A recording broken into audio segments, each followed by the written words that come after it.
Hey, it's Dr. Amanda with Straightsmile Solutions, straightsmilesolutions.com. Let's talk a little bit more about Invisalign Refinements, specifically finishing up those cases that are like almost done. And you're like, oh, do I even need to do a refinement here? Can I just retain? I definitely recommend that you check out my debond workflow. I do have a video if you go into my YouTube channel. It is definitely in our clear aligner playlists. There's one for aligners and there's one for braces. So you should look by keyword, which is debond workflow. Go into my YouTube channel, put that in, pull it up. The form is also available for purchase. If anybody wants to purchase it in my store at straightsmilesolutions.com, it's only 20 bucks for my forms. And the forms are free. If you have ever been a client or taken one of our classes, just send us a receipt. Well, if you're a client, I know. But if you've taken one of our classes, just send me the receipt and I will send you a form. I think you get 3 forms for free. So, anyways, just a little bit more about finishing Invisalign. And I know you guys, a lot of you guys are stuck about those slightly loose or open contacts. And like I've told you before, and we go over this more in the Deep Bond workflow video, um, it wasn't an issue when we had braces because we did hollies or bonded retainers. And so everything just closes on its own, assuming it's a tiny little open contact, right? It's a big space, you're going to have to go close it. But those tiny little open contacts that just maybe are collecting food, maybe aren't, maybe the patient's annoyed by them, maybe they're not. I mean, we do want to try to tighten those up if possible, and you're going to probably have to, unless you're doing a Holly or a bonded first, if you're thinking about doing an Essex or a Vivera, yeah, you got to close them. So the finishing becomes much more of an issue. So I want to show you a couple options. I've made a lot of content on Ghost IPR, which I kind of created. I mean, I didn't create it. People were doing it. I just named it Ghost IPR because it makes sense.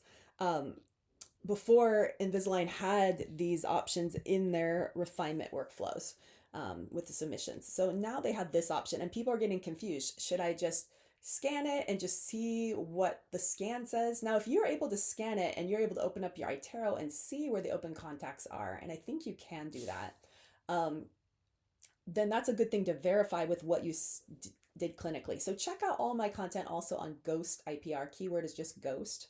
I have a lot of videos on that. Watch those videos. The other thing, yeah, debond workflow is the other videos you want to watch.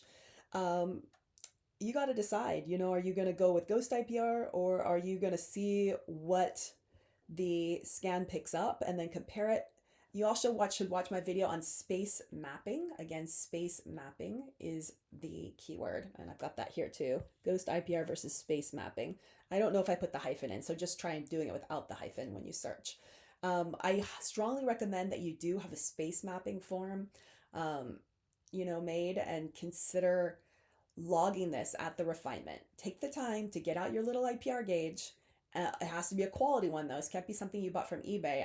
The only ones I trust are the ones made by Garrison. Again, I don't care if you buy stuff from Garrison or not. I used to do webinars with them, but they kind of fell off the face of the earth. So, Kevin Garrison, if you're there, feel free to give me a holler.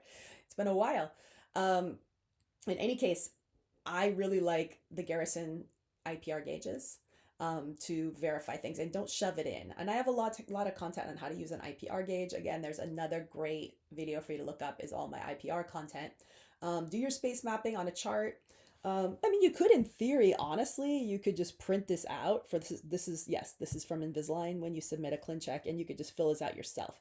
But they give you the option to go ahead and input where you think the spaces are. Part of me thinks, well, shouldn't your scanner pick up the spaces? Like, why do I got to tell you where the spaces are? Shouldn't your scanner be detailed enough to pick them up? No, it doesn't always pick them up, especially if there's food in there or saliva in there. It does not always pick them up, which is why sometimes your spaces are not closing because the scanner did not know there was a space, a tiny space, and you didn't do your space mapping and you didn't manually enter this, or you didn't manually ask for Ghost IPR. So that's the issue there. I don't care how you do it, but you got to do it because if you don't, your case won't be finished. And then you're going to have another refinement. Again, unless you want to do bonded retainers, let things settle up for a couple weeks, and then you can always remove the bonded, and then you can do an Essex or Vivera, or you can leave them on. Yes, I know there's pros and cons with the bonded retainers, and there's chiropractors out there saying that it's super bad for the balance, and oh my goodness, I don't know. I mean, I don't think they're wrong. I mean, I personally don't like bonded retainers for a lifetime. I just, something about it never quite worked for me. And I had one on as a college student. They just slapped one on me. They didn't ask me first. Um, and it was so freaking ugly. And it felt just so weird that I was like, no, I don't want this. Take this sucker off. And then they just gave me no retainer. It was kind of crazy, and everything went crooked again. So that's my experience. For me, something didn't feel right with it. And this was 19-year-old me saying, this is weird. I don't like this. I couldn't clean. It just felt strange. Like I had headaches with it. And there's no YouTube or social media back in the 90s. So was this, yeah, this would have been like 92. Nah. So I just knew that this didn't feel right on my body, and I asked for them to remove it. That's all I remember. So I'm really there, but there are people who love a bonded retainer. Like, and if you love and you've had one before, then by all means, I'm open to doing one. But remember, a bonded retainer is a marriage. If you're putting one on, then the dentist better figure out a way to keep an eye on it. And if you need to program in additional fees for that, you're more than welcome to, especially if it's not clinically indicated. So I'm not going to get down that rabbit hole because, again, I have a ton of content on that. You can go to my retainer playlist and watch all my content on bonded retainers, releases, risks, everything, the hocus pocus weird stuff that's out there. I don't know. Maybe it's right. Maybe it's not. Anyways, I'm going on a tangent, but you get the idea. Take the time when you're doing your refinements to really gather all the data. That includes bite marks, articulation marks, space mapping, all of that, extra oral photos, tracking photos. Get all that because you don't know if you're going to need it when that Clincheck comes back. And you might not always need it, but sometimes you do, and that's a hassle to have to bring the patient back. It literally takes 2 minutes for someone to space map, okay?